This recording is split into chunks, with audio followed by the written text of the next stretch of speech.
Hi viewers, welcome to our channel. ప్రస్తుతం మనతో పాటు senior journalist Damoh Bala sir అన్నారు. వారితో మాట్లాడారు. నమస్కారం సార్. సార్, ఏపీ పాలిటిక్స్ లో కుటుంబ కథా చిత్రాలు పెరిగిపోయాయి సార్. మనం చూస్తున్నాం ముద్రగడ పద్మనాభం వాళ్ళ డాక్టరే తనకు వ్యతిరేకంగా విమర్శలు చేయడం, అటు అంబటి రాంబాబు చిన్నల్లుడు విమర్శలు చేయడం, ఇవన్నీ కూడా చూసాం ఎపిసోడ్లు. మళ్ళీ ఇప్పుడు లేటెస్ట్ గా ముద్రగడ పద్మనాభం వాళ్ళ కూతురు మరొక వీడియో చేసింది, ఇంకో కథనాన్ని చెప్తుంది. ఇటు వీళ్ళ చిన్నల్లుడు కూడా ఇంకో వీడియో చేసి అతను ఒక కథనం చెప్తున్నారు. వాళ్ళు ఏం చెప్తున్నారు సార్? ఎపిసోడ్ల గురించి మీరేం చెప్తారు? ఇది ఒక వెబ్ సిరీస్ లాగా తయారైంది. ఎన్నికల టైంలో ఆల్రెడీ మనం కొన్ని సినిమాలు రిలీజ్ అయినాయి. ఇప్పుడేమో రియల్ లైఫ్ కుటుంబ కథా చిత్రాలు మొదలైనాయి. సో మామూలుగానే ఎన్నికలంటేనే ఎన్నికల చిత్రాలు అంటే అనేక చిత్ర విచిత్రాలు జరుగుతుంటాయి. అందులో కొత్తగా యాడ్ అయిందంటే కుటుంబ కథా చిత్రం. ఇంతకుముందు కూడా ఉండేవి కుటుంబాల్లో, ఇది ఉండేది. కానీ ఇప్పుడు ఏమైపోయిందంటే ఏ చిన్న ఇది వచ్చినా దాన్ని ప్రతిపక్షం విపరీతంగా వైరల్ చేసి దాన్ని చర్చలు పెట్టి పెద్ద ఎత్తున చేసేస్తుంది. అంటే కాకి అదేదంటారు, ఎద్దుపుండు బ్రహ్మరాక్షసి అని పాత సామెత ఉంది. అంటే ఎద్దుకి ఒక చిన్న పుండు పడితే దాన్ని కాకి పొడిచి పెద్దది చేసేస్తుంది. అలాగా వీళ్ళు మీడియా ఇప్పుడు కాకుల్లాగా చిన్నది ఎక్కడైనా కొంచెం గాయం కనబడితే, గాయం కనబడకపోయినా గాయం క్రియేట్ చేసేస్తున్నారు.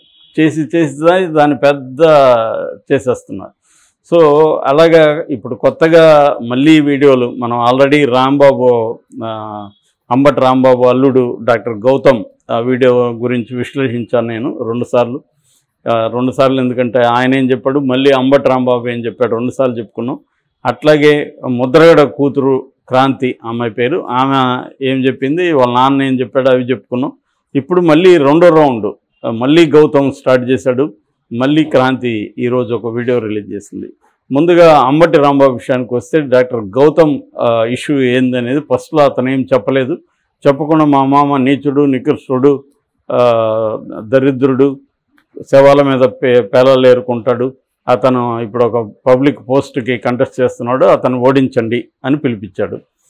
దానికి పవన్ కళ్యాణ్ స్పందించి సొంత అల్లుడే ఇట్లా మాట్లాడుతున్నాడని పవన్ కళ్యాణ్ అన్నాడు. దానికి కౌంటర్గా అంబటి రాంబాబు రంగంలోకి వచ్చి, మా అల్లుడు నా చిన్న కూతురు డాక్టర్ మనోజ్ఞతో 4 ఏళ్లకు ముందే విడిపోయారు. సో వాళ్ళకి 2 పిల్లలు, ఒక బాబు పాప. సో పిల్లలతో కలిసి నా కూతురు నా ఇంట్లోనే 2 ఏళ్ళ నుంచి ఉంటుంది. అతను పిల్లలకు సంబంధించి సంరక్షణ బాధ్యతలు తీసుకోవట్లేదని మేము విడాకులు ఇవ్వడానికి ఒప్పుకోలేదు. సో అందుకని అది 4 ఏళ్ళుగా నడుస్తుంది, కోర్టులో ఉంది కేసు. సో ఇంతకంటే నేను ఎక్కువ చెప్పలేను.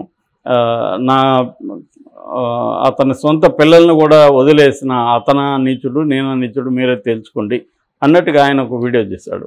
దీని మీద ఇంకనేం మాట్లాడినాడు. కానీ అల్లుడు వదిలిపెట్టల. మళ్ళీ ఇతను నిన్న ఒక ఈవినింగ్ ఒక వీడియో రిలీజ్ చేశాడు. అదేంటంటే, వాళ్ళ నాన్న డాక్టర్ గౌతమ్ వాళ్ళ నాన్న చనిపోయేటప్పుడు నేను మనవరాలను చూడాలి ఒకసారి అంటే వీళ్ళు పంపించలేదు. ఆ వీడియో కూడా నేను వీళ్ళకి పోస్ట్ చేశాను, మా నాన్న వేడుకుంటున్న వీడియో. అయినా కూడా కనికరం లేకుండా పంపించలేదు అని అతను ఆరోపిస్తూ, ఎవరు నీచుడో మీరే చెప్పండి అని ఆరోపించాడు. సో ఈ హోల్ ఇష్యూలో మనకి ఇదేంటంటే, ఇప్పుడు డాక్టర్ మనోజ్ఞ అయితే ఇంతవరకు మాట్లాడలేదు. మొత్తానికి మనకు అర్థమయ్యేది ఏంటంటే, ఈ ఇన్ఫర్మేషన్ మొత్తంగా లేనప్పుడు మనం ఏ రకమైన జడ్జిమెంట్ చేయలేం. కానీ యాజ్ ఏ ఓటర్గా ఇప్పుడు నేను అక్కడ సత్తెనపల్లిలో ఒక ఓటర్ అనుకో, నేను రాంబాబుకు ఓటు వేయాలా లేదా కన్నా లక్ష్మీనారాయణకి ఓటు వేయాలా లేదా అని నేను నిర్ణయించుకోవడానికి ఈ ఎపిసోడు నాకు ఎలాంటి ఉపయోగపడుతుంది అంటే, రాంబాబు నీచుడా నికృష్టుడా అని నేను ఒక ఓటర్గా చూసుకున్నప్పుడు ఈ నియోజకవర్గానికి రాంబాబు ఏం చేశాడు ఈ 5 ఏళ్లలో, నెక్స్ట్ వస్తే ఏం చేయగలడు అనేది మాత్రం నేను ఆలోచించాలి తప్ప, వాళ్ళ కుటుంబంలో అల్లుడికి ఏం చేశాడు లేకపోతే అవన్నీ నాకు ఎలా నేను నిర్ధారించుకోగలను? వీళ్ళిద్దరు చెప్పే ఇన్ఫర్మేషన్ బట్టి నేను ఎలా నిర్ధారణకు రాగలను? ఎందుకంటే నాకు తెలియదు కదా. ఇప్పుడు వాళ్ళిద్దరి పిల్లల్ని ఎందుకు అతనైతే భార్యను వదిలేశాడని అర్థమవుతుంది. అతను ఏదో విడాకుల కోసం గొడవ చేస్తున్నాడు, వీళ్ళు విడాకులు ఇవ్వలేదు. ఇంతవరకు అయితే క్లియర్గా అర్థమవుతుంది. విడాకులు ఎందుకు ఇవ్వలేదనేది వీళ్ళు ఏం చెప్తున్నారంటే, పిల్లలకి అతను బాధ్యత తీసుకోవట్లేదు కాబట్టి పిల్లల్ని కూడా వదిలేస్తాడు కాబట్టి మేము ఇవ్వలేదు విడాకులు అని ఇది కోర్టులో ఉంది, కోర్టు తేల్చాలి వాళ్ళు. సో ఇది ఇద్దరి ఒక భార్యాభర్తల మధ్య విడాకుల అంశం, అది ఫ్యామిలీ ఇష్యూగా మారింది. ఫ్యామిలీస్ ఉన్నప్పుడు మారుతాయి. సో దీన్ని కోర్టు తేల్చుకోవాలా, ఆ రెండు కుటుంబాలు తేల్చుకోవాలి తప్ప ఓటర్లకి ఏం సంబంధం ఫస్ట్ ఆఫ్ ఆల్. సో ఇది ఎక్కడైనా అంతే. ఇప్పుడు పవన్ కళ్యాణ్ 3 భార్యలు 4 భార్యలప్పుడు కూడా మనం అదే చెప్పుకున్నాం. పవన్ కళ్యాణ్ 3 భార్యలు ఉన్నారా 5 మంది ఉన్నారా అనేది అవసరం లేదు. అతను ఏమన్నా సాక్షాత్తు కోర్టే పెళ్ళైన వాళ్ళు కూడా అఫేర్ పెట్టుకుంటే అది వాళ్ళిద్దరి విషయం అని సుప్రీంకోర్టు అనేక సందర్భాల్లో చెప్పింది. కాన్సెంటింగ్ అడల్ట్స్ అంటే ఇద్దరి మధ్య వాళ్ళకి ఒప్పుదల ఉన్నప్పుడు దట్ ఈస్ దేర్ బిజినెస్ అని కోర్టు చెప్పింది. అలాంటప్పుడు వీళ్ళిద్దరికి కుటుంబంలో గొడవలు తీసుకొచ్చి ఎలక్షన్లో ఇతను పెడుతున్నాడంటేనే డాక్టర్ గౌతమ్ మీద డౌట్ ఖచ్చితంగా వస్తుంది. ఎందుకంటే అతను ఖచ్చితంగా బ్లాక్మెయిల్ చేస్తున్నాడు రాంబాబుని. నేను పెడతాను, నేను చెప్పింది వినకపోతే పెడతాను, లేకపోతే అతను పెట్టాల్సిన అవసరం లేదు, అతను కోర్టులో తీసుకోవచ్చు. సో అతను who is that Gautam to ask me to not to vote him? వాడెవడు గౌతమ్ అనేవాడెవడు? వాడు చెప్తే నేను ఎందుకు ఇతనికి ఓటు వేయకుండా ఉండాలి, లేకపోతే ఓటు వేయాలి? ఎవరైనా మనం ఏం నిర్ణయించుకుంటామంటే మనకి ఇతను ఈ నియోజకవర్గానికి ఏం చేశాడు, ఈ నియోజకవర్గ ప్రజలకు ఏం చేశాడు అనేది చూస్తారు. లేదు ఇంకా నేరో డౌన్ అయితే నాకేం జరిగింది ఇతని వల్ల అనేది ఓటర్ చూస్తాడు. అంత తప్ప ఈ గౌతము చెప్పింది రేపు పొద్దున మనోజ్ఞ కూడా రంగంలోకి వచ్చినా రావచ్చు. సో ఇది ఫ్యామిలీ గొడవల్ని తీసుకొచ్చి బయటికి తీసుకొచ్చి ఒక పెంట పెట్టడం అనేది తప్ప ఇంకా ఇందులో అయితే ఏమీ లేదు. సో మేబీ ఇది ప్రత్యర్థులకి ఉపయోగం కాబట్టి, తెలుగుదేశం క్యాంప్కి ఇది ఉపయోగం కాబట్టి వాళ్ళు దీన్ని పెద్ద ఎత్తున హైలైట్ చేస్తున్నారు. దీని ఎఫెక్ట్ ఎలా ఉంటుంది అనేది మనం చెప్పలేం. నాకు తెలిసి ఇది పెద్దగా ఉండదని నేనైతే అనుకుంటున్నాను. నిజంగా ఆయన పెర్ఫార్మెన్స్ బాగుంటే గెలుస్తాడు, పెర్ఫార్మెన్స్ బాగాలేకపోతే ఖచ్చితంగా ఓడిపోతాడు రాంబాబు. అంతేగాని దీని ప్రభావం పెద్దగా ఉండదు. కాకపోతే ఇప్పుడు ఎలక్షన్లో ఎలా ఉన్నాయంటే చిన్న మునిగిపోయేవాడికి ఏదో గడ్డిపోచ దొరికినా పట్టుకుంటాడు, అది గడ్డిపోచ అనే విచక్షణ కూడా మర్చిపోతాడు. ఎందుకంటే చెప్పలేము, వాడికి ఏది దొరికితే ఆకు దొరికినా పట్టుకోవడానికి ట్రై చేస్తాడు మునిగిపోతే నీళ్ళల్లో లేవాలని. అలాగా ఇప్పుడు ఎలక్షన్లో పార్టీలు కూడా ఏ చిన్నది దొరికినా దాన్ని వాడుకుందామన్న ఉబలాటం కనిపిస్తుంది. మీడియా కూడా అలాగ విడిపోయింది రెండుగా. సో అదే చేస్తుంది. ఇక ముద్రగడ పద్మనాభం విషయానికి వస్తే, ముద్రగడ పద్మనాభం ఎప్పటి నుంచో వైసీపీలో చేరాలనుకున్నాడు. వైసీపీలో ఆయనకు తగిన ఆయన డిమాండ్స్ని నెరవేర్చే పరిస్థితి లేదు. సో దాంతో ఆయన జనసేనలోకి చేరాలనుకున్నాడు. జనసేనలోకి అయితే కాపు నాయకత్వం ఉంది. సో నేను కూడా కాపు ఉద్యమకారుడు కాబట్టి జనసేనలో ఉంటే నాకు బాగుంటుందని అనుకున్నాడు. అక్కడ బొలిశెట్టి శ్రీనివాస వాళ్ళు వెళ్ళి కలిశారు. కలిసిన తర్వాత పవన్ కళ్యాణ్ 2 రోజులు మీ ఇంటికి వచ్చి ఆహ్వానిస్తాడని చెప్పారు. ఈయన వెయిట్ చేశాడు. 2 రోజులు 1 మంత్ అయింది, 2 months అయింది. దాంతో రాలేదు. దాంతో ఆయన అవమానంగా ఫీల్ అయ్యాడు. కనీసం జగన్ అన్న ఓపెన్గా నేను ఇవ్వలేనండి, ఇంత అయితే చేయగలను, ఇంత చేయలేను అని ఓపెన్గా చెప్పాడు. ఇతను అది కూడా లేదు, ఇతను కమ్యూనికేషన్ లేదు, వస్తానో రాలో తెలియదు. ఇటువంటి తనను అవమానించాడు అని ఆయన ఫీల్ అయ్యాడు. దాంతో ఆయనకి కోపం వచ్చింది, ఈగో హర్ట్ అయింది.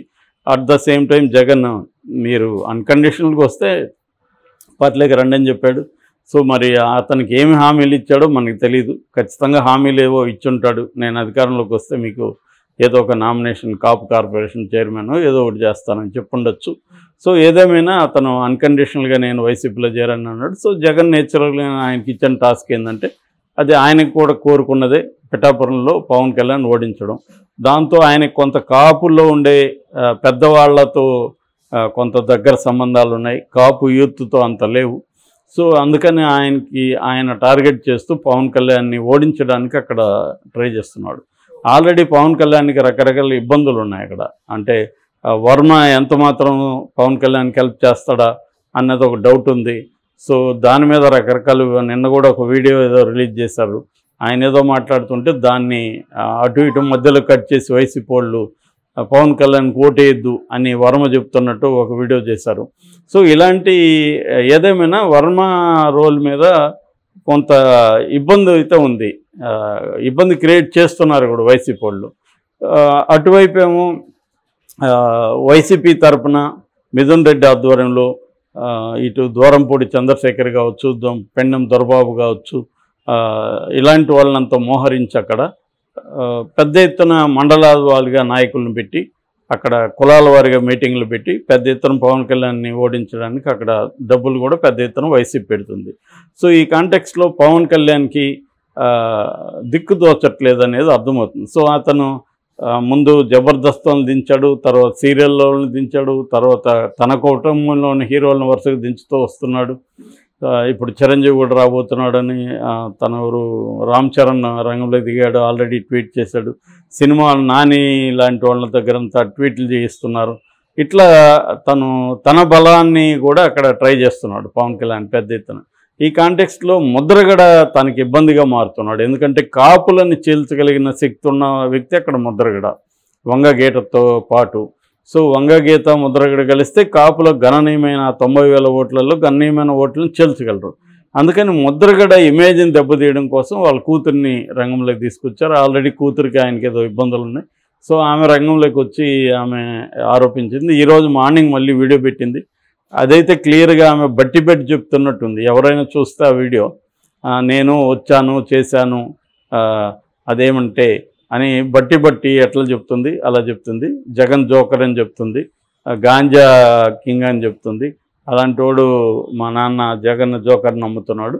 సో అని వాళ్ళ నాన్నని కూడా అడ్రస్ చేసి నీకు ఏదో నామినేషన్ పదవులు ఆశ చూపించారు, అది నీకు రావు, ఎందుకంటే జగన్ రాడు, గెలిచేది పవన్ కళ్యాణ్ అని ఆమె చెప్తుంది. సో ఆమె పార్టీలోకి కూడా చేరాలనుకుంది, ఆమె ఏమో చేర్చుకోలేదు. ఆమె కోవర్ట్ అని పవన్ కళ్యాణ్ భయపడ్డాడని కూడా వార్తలు వచ్చాయి. మరి ఏం జరుగుతుందనేది చూడాలి.